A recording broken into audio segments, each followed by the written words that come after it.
Dark Horse, Chapter 3.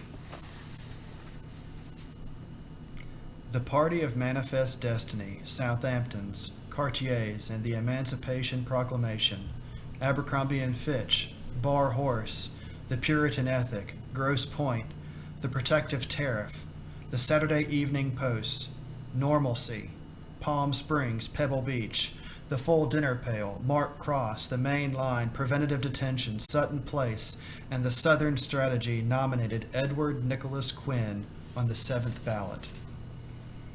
On the same October Thursday, the Houston Oilers toiled in practice in the nearby Astrodome. The American balance of payments deficit soared to a 20-year height. 3 more corporations decided to flee New York City, and a man in Boston died of mercury poisoning after eating codfish cakes. In the gilt-draped grand ballroom of the Astro World Hotel, scene of the National Committee's deliberations, members milled and churned like passengers suddenly aware that the sinking ship has insufficient lifeboats.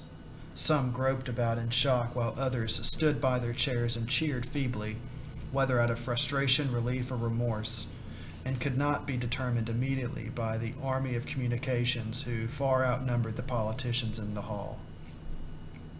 Surrounded by newsmen and sweating profusely despite the steady 72-degree temperature, Pete Stackpole opined that the committee had reached a wise, fateful decision and said the candidate whose whereabouts he refused to disclose would appear in the grand ballroom at 8 p.m. for his acceptance speech.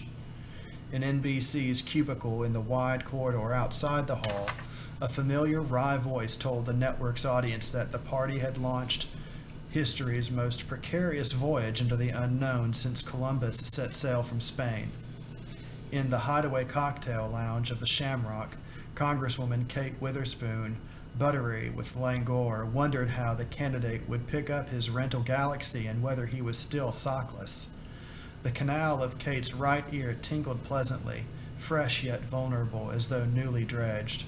Her cathedral had collapsed, but she could still see its undamaged spire touching the fragment of the cloud high above the green slope. I forgot to say, Eddie Quinn is having sex with this woman, who's a congresswoman and married to the other Witherspoon from Chapter 2. So, sorry. Yeah. Clinging wearily to the back of his chair in the ballroom, his sleep-famished muscles aching for a massage, Rich Cuthbert recalled the dawn scene in the Celestial Suite and Eddie Quinn's poise and tranquility under questioning. When Ted Witherspoon asked him if he had ever committed an act for which he could only have been charged by the police if apprehended, Eddie replied, "Only the usual American offenses, speeding and adultery." In his fifth-floor room of the Astro World, Governor Jerome Wheeler, best known of the spurned aspirants for the nomination, vomited in the toilet bowl. All over America, less stricken men and women hurriedly reappraised personal situations in light of the unexpected decision in Houston. Prices gyrated in the final half hour of the New York Stock Exchange, led upward by motors and oils and downed by rails and maritimes. Tax-exempt expressway bonds surged to new highs for the year. At Seton Hall, Quinn's alma mater, the president, suffering from a post-riot ulcer, tore up his resignation and resolved to face the future with manly courage. In Bee Branch, Arkansas, Frank Hunk Janzowski, elderly uncle of Eddie, decided to bundle up his lengthy correspondence with the Social Security people and mail it to Eddie. In dispute was $4.88 a month claimed by Hunk and his due under the law. Lunching at Caesar's Palace in Las Vegas, Jimmy the Greek sat with pencil poised over an envelope resting beside the fruit salad. He wrote Penholster 1 to 8, Quinn 7 to 1, brooded a moment over life's uncertainties, crossed out the figures and made it Penholster 1 to 10, Quinn 9 to 1. In a brick bungalow with an American flag decal on the living room window, Mrs. Mabel Probst Quinn of Meacham, New Jersey, who intended to file for an $80 a month increase in maintenance allowance, changed her mind when she saw the television cables snaking across her lawn for a clump of newsmen, one of whom stumbled into the Pachysandra bed. Mabel, rushing to the bathroom to remove the curlers from her hair, boosted the figure to $180 a month, then realized with a jolt that she probably would have to vote for Eddie, the bastard, out of fiscal self-interest. In Shreveport, Louisiana, a buxom waitress in a motel coffee shop stood transfixed before a television set as she recalled the long, padded, ruddy-faced man with whom she shared a motel bed during the convention of the International Bridge, Tunnel, and Turnpike Association 2 years earlier. She jingled the coins in the pocket of her white smock and thought, "Holy Mother, I made it with a candidate for president." That scene, in widely varying versions, was repeated 100 times across the land. In an 18-room stone mansion in Minneapolis, a slim matron with cheeky troused gray hair on a sofa, her small pedicured feet pointing toward the TV console. She rattled the ice in her highball glass and thought of Eddie Quinn that night in the Rose guest room when Art was away. The encounter was graven forever in memory. Afterwards, she had limped into the library in search of a fortifying bourbon and returned to tell Eddie that she planned to submit his name as America's lone entry in the next sexual Olympics. In the law office of Jefferson Goldstein and Antonelli and Smidliak on Chicago's LaSalle Street, a libidinous but chronically unsatisfied secretary switched off her transistor radio, buried her head in her arms, and sobbed into the typewriter. The weekend with Eddie Quinn at the Drake stood out as one of the few oases in a trackless Sahara of her life. In a shadowed welfare office in Atlanta, Margot Hicks, a black social worker, heard the name Eddie Quinn with a start. At first, she could not believe it was the same man, but as additional details poured from the radio, she knew there could be no mistake. As the gates of her memory swung open, she could see Eddie Quinn standing beside her high stool at the Singles Bar on 3rd Avenue in Manhattan. Was it 5 years ago? 6? She knew it was before she changed her hairstyle from straightened to afro. He had been the first and last white man she had ever slept with, and even now, with the weekend in the New Yorker hotel blurred in memory, she could recall her sharply ambivalent feelings. He had been sweet, alternately gentle and powerful, always considerate, but also condescending and full of random, unknowing opinions that often stabbed her. When they parted, Margot, appeased, but wounded and sad, told him, "I guess you're just about the nicest white racist I know, Eddie." He looked as though she had slapped him, and he left unsettled and bewildered. So now Eddie Quinn was a candidate for president. Not a bad dude for a white man. Well, damn me. Margot sighed and picked up the next case folder.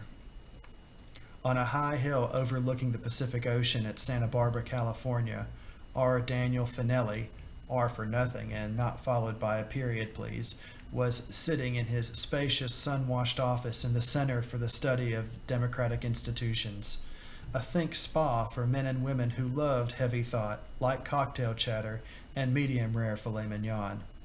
R. Danny was an ebullient, airy, gregarious man who knew most of the intellectuals in the country and almost as many of the choice bars. He had been a musician, newspaperman, movie producer, investment analyst, and sensitivity trainer.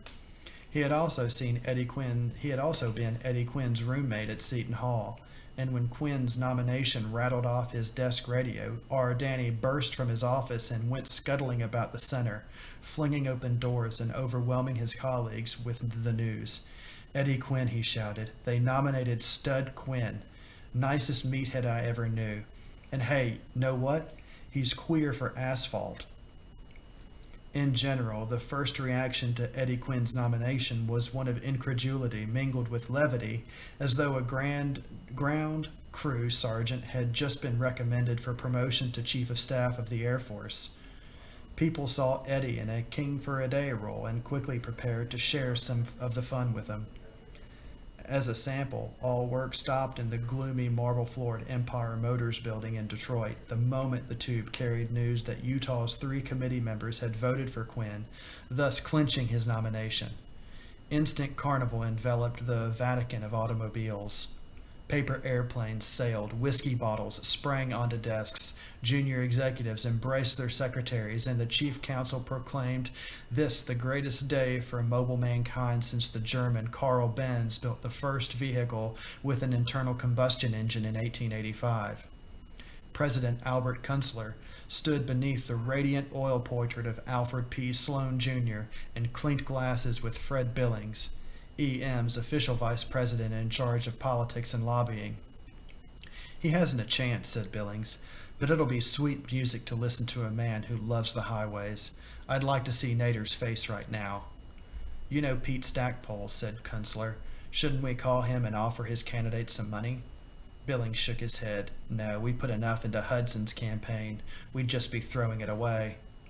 Kunstler looked downcast, a man sorrowing over the lack of affinity between sentiment and cash. In Montgomery, Alabama, where the stars and bars flew above the venerable state capitol, a stocky man switched off his portable television set and glared at the vanishing dot of light. His eyes burned with the rage of ages. "Highways, God and Mother," he exclaimed, to the circle of rapt white faces around him. "Wait till I dare him to stand in the schoolhouse door and count all the N-word kids getting off those buses." This analysis, silently applauded by the circle's nodding heads, failed to assess Eddie Quinn for the 1970s man he was. Highways, see. God and Mother, maybe.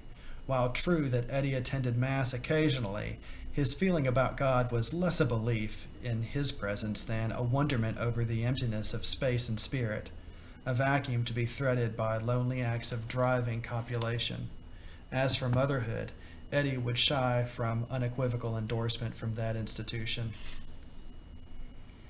The motherhood in question, Mrs. Annabelle Janiswitz Quinn Getz, primed herself for interviews by staring into the mirror as she powdered her predominant cheekbones and penciled light green shadow on her eyelids. She wore jangling charm bracelets, a thin trinket for each journey and a pinnacle of life, a lemon pantsuit and white sandals. She strode purposefully to the doorway of her 10-by-30 trailer residence, pausing only to place the lid on the sugar jar as she passed through the spotless kitchen. She stepped outside to face the 7 media men, one of them with microphone and electronic backpack, who were sweating dolorously in the humid air of Crestview Haven Mobile Home Park just off Interstate 4, south of Orlando, Florida. There was no crest and no view, and concrete piles locked most of the trailers into immobility, but only carping critics would dispute the park's right to call itself a haven. Spanish moss festooned the live oaks. Autumn flowers bloomed in russets and gold in the neat rows beside the long box-like dwellings, and contented gray-haired folk lounged in metal camp chairs. The only sound was the popping of motorbikes on which residents ventured into the suspect outer world of crime, mistrust, real estate taxes, and children. "Mrs. Quinn?" asked the communicator with the backpack. The woman before him flashed one of those quick smiles that briefly terrorized the landscape like a flare in nighttime battle. Jared, by a whiplash of memory, the TV reporter, called his own mother and suffered simultaneous urges to wipe his feet, clean up his room, and stuff himself with an unwanted third helping of creamed chipped beef. "Mrs. Getz," she corrected. Her voice split the dank air like an admonishment finger. "I'm Edward Quinn's mother, but after Mr. Quinn died, I married Mr. Getz, who also passed away. I'm just a widow living peacefully here in Crestview Haven." "What do you think of your son's nomination?" "Well, I'm surprised like everyone else." She studied her pride of bracelets as though it might yield a clue. "But I never had any doubts about Edward. We were strict with him as a child.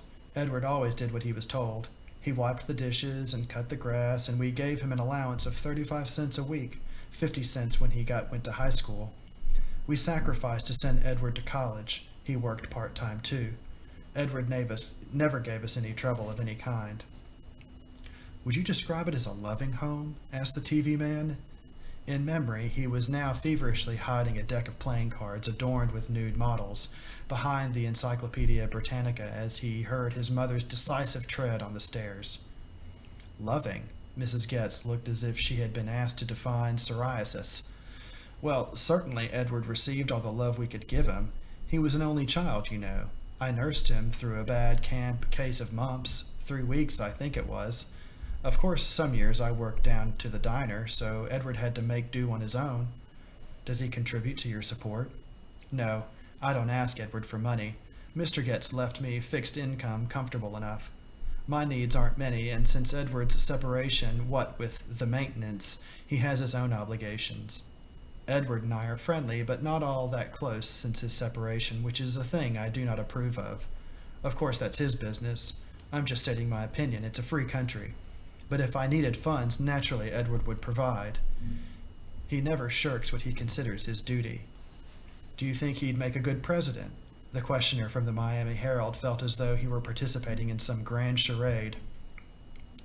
Mrs. Getz frowned and patted her blue-rinsed silver hair with a profound discord of bracelets. Well, they say he doesn't have much of a chance.